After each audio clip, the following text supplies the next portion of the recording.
Today, gagawa tayo ng banana cake.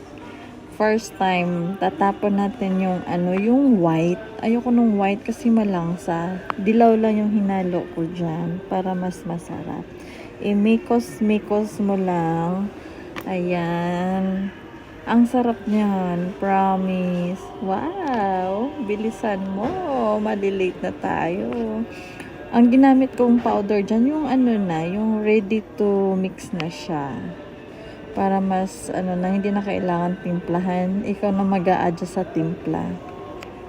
Ayan, gawa tayo. Hugasan yung dapat hugasan, yung straw.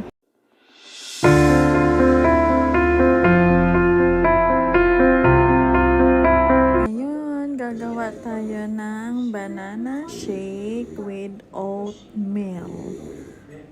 Ayan. Tapos yung masarap yung saging na medyo na siya, sobrang hinog.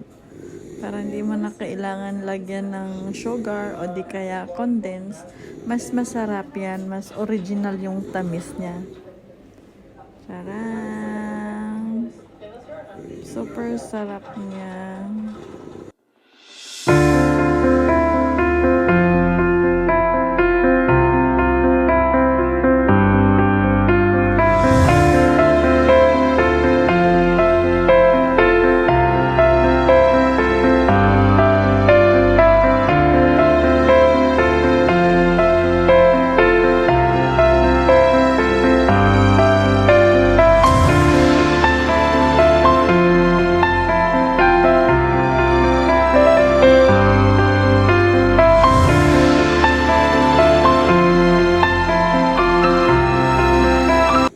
Yay! Final touch for my banana pancake.